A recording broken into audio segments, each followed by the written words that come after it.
Was there ever an event in your association with hip hop, and it didn't have to happen to you personally, where you said, "I can't believe this shit. I gotta get out of here." An event that made you want to disassociate yourself with the music or the culture. Mm,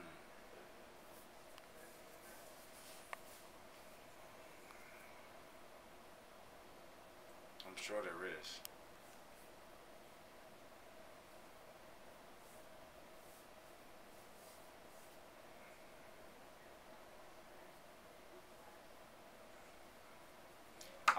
This one particular thing is jumping out at me, which is the Cool C, Steady Oh B thing. yeah, the Hilltop Hustlers. Yeah. Hilltop Hustlers and that whole thing in Philly.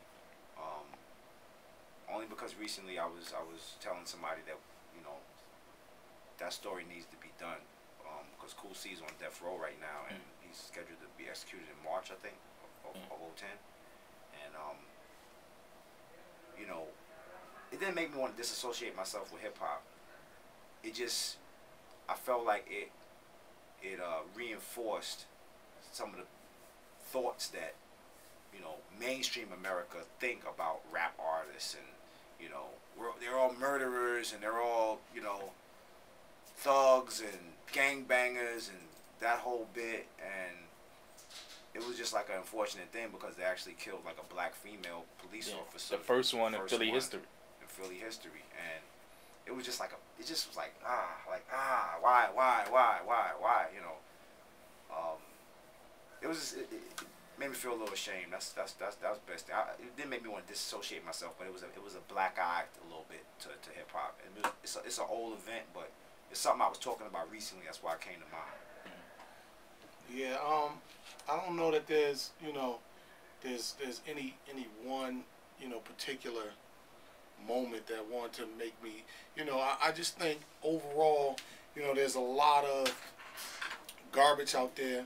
There's been a lot of garbage out on the radio, and, you know, influencing our kids for the last, you know, 5 years. I mean, just coming up, it's so crazy right now just seeing this generation and how they act, you know, towards each other. Like, kids don't have no problem with pulling out, blasting you, you know, without thinking. And I think the music has a lot to do with it, because the music, you know, I used to didn't think that music could influence people to do dumb shit.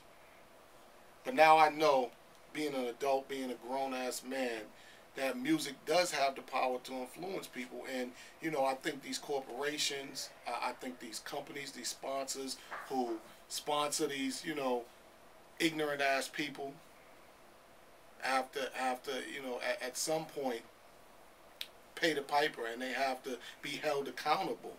So I think the overall, you know, makes me want to disassociate myself with a lot of the negativity. You know, there's always negative and positive, but I think radio and video, they put a bad influence on the youth. You know, because if they would just show, you know, the balance, because we always have balance in hip hop. You could have the NWA and the Public Enemy. You know what I mean? And NWA, even though they were gangsters, they still were talking about, you know, police brutality and things that were going on that were affecting them. So, I mean, we need a balance. So that aspect overall, you know, makes me want to fall back and not be into that realm and in that cipher of all the bullshit that's going on in the music.